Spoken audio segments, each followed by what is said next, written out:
لقد كان لكم في رسول الله أسوة حسنة كان يرجو الله لمن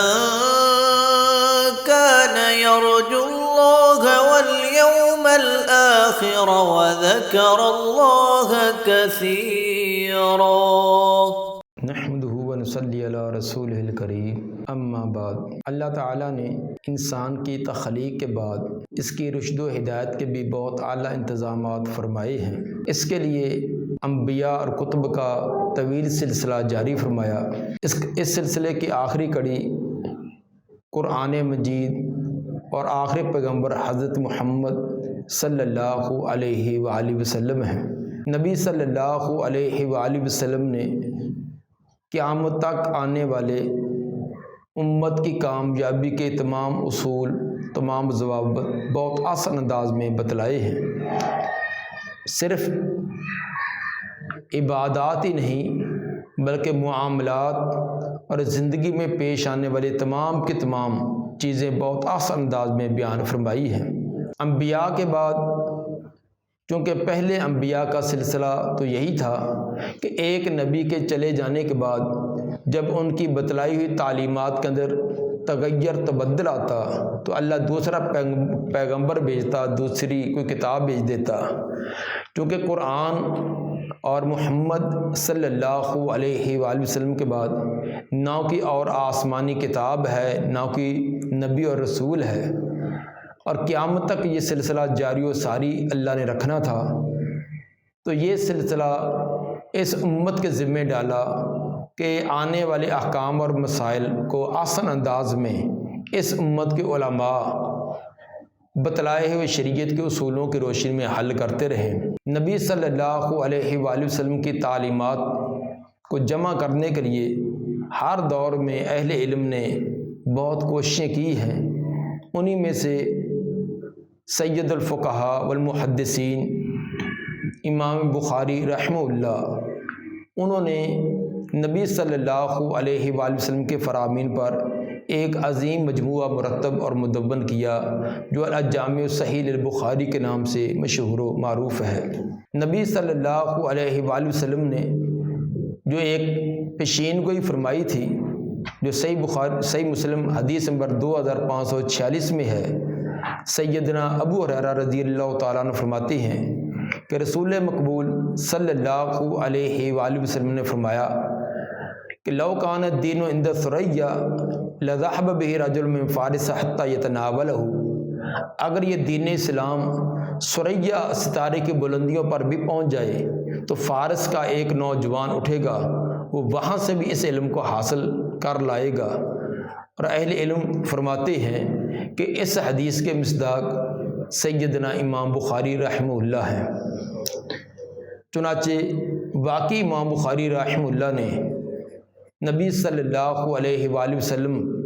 کی احادیث کو جمع کرنے کا جو حق ادا کر دیا۔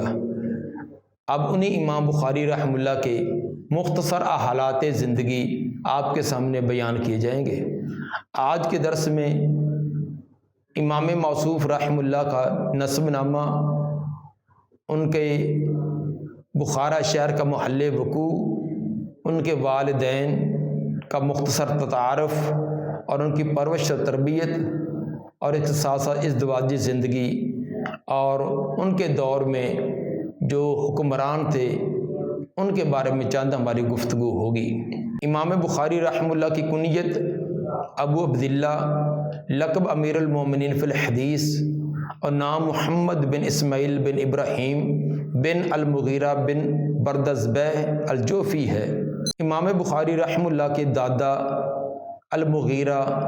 سب سے پہلے وہ اپنے خاندان میں سے مسلمان ہوئے تھے، چونکہ ان کا اسلام کا قبول کرنا یہ بخارا شہر کا جو والی تھا یمان الجوفی، ان کے ہاتھ پر انہوں نے اسلام قبول کیا، اس لیے امام بخاری الجوفی کے ساتھ مشہور اور معروف ہوئے ہیں۔ وضاحت کے لیے آپ دیکھ سکتے ہیں حدیث ساری صفحہ نمبر 477۔ امام بخاری رحمہ اللہ کی تاریخ پیدائش 13 شوال 194 ہجری بمطابق 21 جولائی 810 عیسوی بعد از جمعۃ المبارک بخارا شہر میں ہوئی ہے۔ مستنیر بن عتیق وہ فرماتی ہیں کہ امام بخاری رحمہ اللہ نے اپنی تاریخ پیدائش اپنے والد محترم کے ہاتھ سے لکھی ہوئی مجھے دکھلائی اور اس کے اندر یہی تاریخ پیدائش لکھی ہوئی تھی۔ تفصیل کے لیے آپ دیکھ سکتے ہیں ہدی الساری مقدمہ فتح الباری صفحہ نمبر 669، تاریخ بغداد جلد 2 صفحہ 5، اور اسی طرح سیر اعلام النبلاء جلد 12 صفحہ 391 تا 393۔ نمبر 2، بخارا شہر کا محل وقوع۔ اسلامی تاریخ میں یہ شہر بہت اہمیت کا حامل ہے، جو ماوراء النہر کے علاقہ میں خراسان کا قدیم اور مشہور شہر ہے۔ یہ دریائے آمو سے 50 کلومیٹر اور سمرقند سے 178 کلومیٹر کے فاصلے پر ہے۔ یہ شہر تقریباً 60 مربع کلومیٹر کی وسعت میں ہے، اور اس کے باہر ایک بڑی فصیل باؤنڈری بھی ہے جو تقریباً 100 کلومیٹر کو اپنے گھیرے میں لیے ہوئی ہے۔ امام بخاری رحمہ اللہ کے والد محترم، ان کا نام اسماعیل اور کنیت ابو الحسن تھی۔ امام بخاری کے والد محترم بھی بڑے بلند مرتبہ کے محدث اور امام مالک رحمہ اللہ کے شاگردوں میں سے ہیں۔ جس طرح کہ اسحاق بن احمد بن خلف البخاری فرماتی ہیں کہ میں نے امام بخاری کو یہ فرماتے ہوئے سنا کہ میرے والد محترم نے امام مالک بن انس سے سماع کیا، حماد بن زید کو دیکھا اور عبداللہ بن مبارک سے مصافحہ کیا ہے۔ دیکھیے سیر اعلام النبلاء جلد 12 صفحہ 392، تغلیق و تعلیق جلد 5 صفحہ 385، اور تاریخ کبیر جلد 1 صفحہ 342۔ امام بخاری رحمہ اللہ کے والد محترم کا تقوی اور زہد کا اندازہ آپ اس بات سے لگا سکتے ہیں کہ انہوں نے اپنے وفات سے قبل یہ بات فرمائی تھی کہ اِنَّهُ لَا يَعْلَمُ فِي مَالِهِ حَرَامٌ وَلَا شُبْهَةٌ، کہ میری کمائی کے اندر حرام کا ہونا تو دور کی بات، شبہ کا بھی ایک درم و دینار نہیں ہے۔ امام احمد بن حفص فرماتی ہیں کہ میں امام بخاری کے والد کی وفات کے وقت ان کے پاس موجود تھا، جب انہوں نے یہ بات کہی کہ میری تمام کمائی کے اندر ایک درہم بھی شبہ کا نہیں ہے،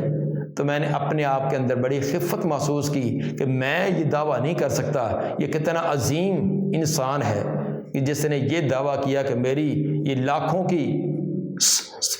سونے چاندی کی جو جائیداد ہے اس کے اندر ایک درہم تک شکوک و شبہات والا نہیں ہے۔ دیکھیے سیر اعلام النبلاء جلد 12 صفحہ 442۔ امام بخاری رحمہ اللہ کے والدہ محترمہ، امام بخاری رحمہ اللہ کے والدہ محترمہ کا مکمل نسب نامہ تو مجھے نہیں مل سکا، البتہ یہ ضرور ہے کہ وہ انتہائی عبادت گزار، شب بیدار، انتہائی ذاکرہ اور انتہائی بلند ہمت خاتون تھی۔ ہمہ وقت اللہ تعالیٰ کی یاد میں، دعا اور التجا میں مشغول اور مصروف رہا کرتی تھی۔ ان کے بارے میں کہ امام بخاری کے بارے میں یہ مشہور واقعہ ہے کہ بچپن میں ہی امام بخاری رحمہ اللہ کسی عارضے کی وجہ سے ان کی آنکھوں کی بینائی ختم ہو گئی، تو والدہ محترمہ نے بڑی عاجزی انکساری کے ساتھ اللہ تعالیٰ کے دربار میں بار بار یہ التجائیں اور دعائیں کی۔ چنانچہ ایک رات اسی طرح ہی بڑی عاجزی انکساری کے ساتھ دعا کے اندر مشغول اور مصروف تھی۔ اس کے بعد جب رات کو سوئی ہیں تو خواب کے اندر سیدنا ابراہیم علیہ السلام سے ملاقات ہوئی، ان کا زیارت ہوئی، اور سیدنا ابراہیم علیہ السلام یہ ان کو بشارت سنا رہے تھے کہ تیری کثرت التجا کی اور کثرت دعاؤں کی وجہ سے اللہ تعالیٰ نے تیرے بیٹے کی آنکھوں کا نور واپس کر دیا ہے۔ چنانچہ صبح بیدار ہوئیں تو واقعی امام بخاری رحمہ اللہ کی آنکھیں بالکل درست ہو چکی تھی۔ تفصیل کے لیے آپ دیکھیے ہدی الساری صفحہ نمبر 478، اور اسی طرح سیرت البخاری از مبارک پوری صفحہ نمبر 35۔ پانچویں بات، امام بخاری رحمہ اللہ کی پرورش اور ان کی تعلیم و تربیت۔ امام بخاری رحمہ اللہ نے اخلاق و کردار کے اعتبار سے نہایت پاکیزہ اور علمی ماحول میں تعلیم و تربیت پائی ہے۔ علامہ قسطلانی نے کسی عظیم محدث کا قول ذکر کرتے ہوئے فرمایا ہے کہ فقد ربی فی حجر العلم حتی ربا و ارتضی صبی الفضل فکان فتامہ علی ھذا اللبا، کہ آپ علم کی گود میں پل کر جوان ہوئے اور زندگی کے آخری لمحات تک اسی شرف اور فضیلت کے ساتھ رہے ہیں۔ چونکہ امام بخاری رحمہ اللہ کے والد محترم ابتدا چھوٹی زندگی میں ہی، جب امام بخاری کی عمر بالکل چھوٹی تھی، وہ وفات پا گئے تھے، تو تمام کی تمام پرورش اور تعلیم یہ ان کے والدہ محترمہ نے ہی یہ کوشش کی تھی، یہ انہی کی تمام ہمت اور کوشش تھی، اور والدہ کا زہد و تقوی انتہا درجے کا تھا۔ امام بخاری کے کاتب محمد بن ابی حاتم رحمہ اللہ فرماتے ہیں کہ میں نے امام بخاری سے سوال کیا کہ آپ نے حفظ حدیث کا آغاز کب کیا تھا، احادیث کو یاد کرنے کا آغاز کب کیا؟ تو امام بخاری فرمانے لگے کہ الہمت حفظ الحدیث وانا فی الکتاب، مجھے حفظ حدیث کا ملکہ ذوق اور شوق اسی وقت دے دیا گیا تھا جب میں ابتدائی تعلیم کے ابتدائی مراحل میں تھا۔ میں نے پوچھا کہ اس وقت آپ کی عمر کتنی تھی؟ تو امام بخاری فرمانے لگے کہ اس وقت میری عمر زیادہ سے زیادہ 10 برس ہوگی۔ دیکھیے تاریخ بغداد جلد 2 صفحہ 6، سیر اعلام نبلا جلد 12 صفحہ 373۔ امام بخاری فرماتے ہیں کہ میں 10 سال کی عمر میں مکتب سے فارغ ہو کر علامہ داخلی جو بخارا شہر کے بہت بڑے محدث تھے ان کے درس میں جانے لگا تھا۔ ایک دن علامہ موصوف نے امام بخاری کی ابتدا کے ہی ان کی کس قدر اللہ تعالیٰ نے ذہانت اور فطانت دی تھی کہ امام داخلی کی کلاس میں امام بخاری تھے، تو شیخ محترم نے ایک سند اس انداز سے پڑھی کہ ان سفیان ان ابی زبیر ان ابراہیم۔ امام بخاری حالانکہ عمر 10 سال کی ہے تو فوراً بول اٹھے کہ شیخ محترم ابو زبیر نے کوئی روایت بھی ابراہیم سے نہیں سنی، ابو زبیر نامی راوی نے ابراہیم سے کوئی روایت نہیں سنی۔ شیخ داخلی نے اس پر امام صاحب کو جھڑک دیا، تو امام صاحب دوبارہ گزارش کرنے لگے کہ شیخ محترم آپ اپنی تحریر شدہ روایات ہیں، اپنا رجسٹر ہے اس کے اندر آپ دیکھ لیجئے۔ چنانچہ علامہ داخلی جو ہے وہ اٹھے، اپنے کمرے میں گئے اور اپنی تحریر کردہ وہ روایات کو نکالا، تو نکال کر واپس آ کر پوچھنے لگے کہ کیفا ہوا یا غلام، برخوردار سند کیسے ہے؟ تو امام بخاری نے فرمایا کہ زبیر بن عدی وہ ابراہیم سے بیان کرتے ہیں، ابو زبیر نہیں بلکہ زبیر ہے، یعنی شیخ نے ابو زبیر کہہ دیا حالانکہ وہ زبیر بن عدی تھے۔ تو جب امام بخاری نے دوبارہ صحیح سند بیان کی تو شیخ محترم نے ان سے قلم لے کر اپنی اصلاح کی۔ امام بخاری سے پوچھا گیا کہ جب یہ واقعہ پیش آیا تھا امام داخلی کی کلاس میں تو اس وقت آپ کی عمر مبارک کتنی تھی؟ تو امام بخاری فرماتے ہیں کہ تقریباً 11 سال تھی۔ پھر مزید فرمانے لگے کہ جب میری عمر 16 سال کی تھی تو میں عبداللہ بن مبارک اور امام وقی کی تمام کتب کو حفظ کر چکا تھا، اور اہل رائے کے بھی پورے کے پورے ذخیرے ان پر مجھے دسترس حاصل ہو چکی تھی۔ یہ تمام چیزیں تفصیل کے لیے آپ دیکھ سکتے ہیں تاریخ بغداد جلد 2 صفحہ 6-7 اور سیر اعلام نبلا جلد 12 صفحہ 393 اور ہدی الساری صفحہ 670۔ امام بخاری رحمہ اللہ کی ازدواجی زندگی۔ بعض لوگ امام بخاری پر یہ اعتراض کرتے ہیں کہ انہوں نے شادی نہ کی تھی۔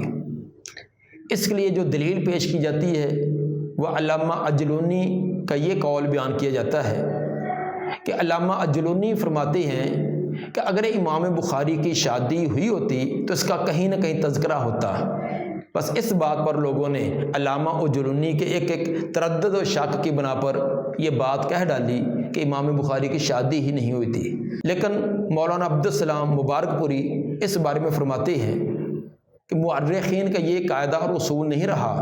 کہ لوگوں کے نکاح، ان کے شادیوں کے احوال وہ بھی درج کریں۔ تاریخ کی کتابوں میں 20 ایسے اہل علم ہیں جن کے نکاح، جن کے شادیوں کے تذکرے نہیں ہیں، تو اس کا یہ معنی نہیں کہ ان کی شادی نہیں ہوئی تھی۔ تو جب تک صحیح سند سے یہ ثابت نہ ہو تو اس وقت یہ بات نہیں کہی جا سکتی، اور یہ سے ایک شبہ اور وہم کی بنا پر یہ کیسے دعویٰ کیا جا سکتا ہے کہ امام بخاری اس عظیم ایک سنت موقدہ پر انہوں نے عمل نہ کیا ہو۔ دیکھیے تفصیل کے لیے دیکھیے سیرت البخاری المبارک پوری صفحہ نمبر 62 اور ہدی الساری صفحہ نمبر 671۔ مبارک پوری رحمہ اللہ نے امام بخاری کی شادی کا اس بات کیا ہے۔ وہ فرماتے ہیں کہ امام ذہبی نے امام بخاری کے کاتب محمد بن ابی حاتم کے حوالہ سے ایک لمبا واقعہ بیان کیا، جس کا خلاصہ یہ ہے کہ ایک دن امام بخاری نے اپنے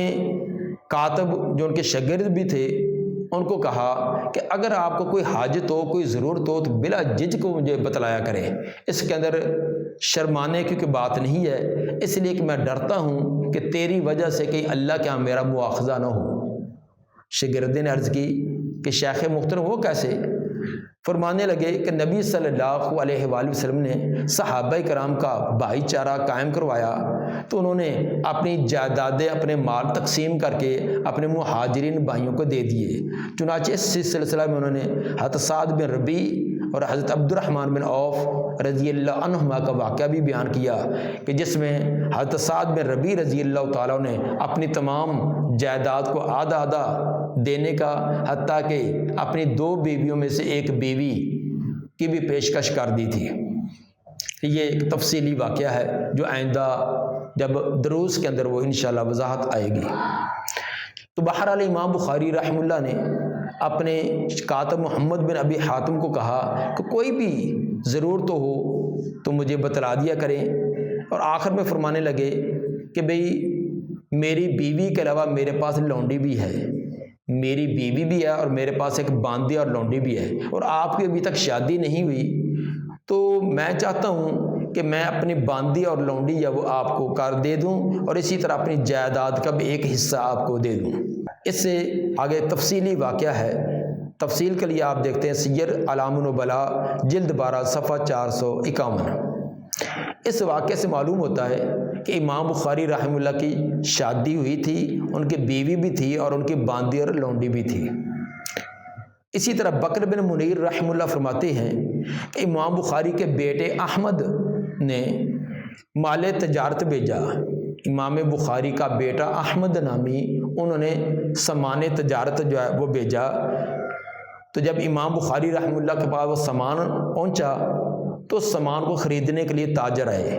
اور تاجروں نے 5000 درہم منافع کے طور پر پیش کیا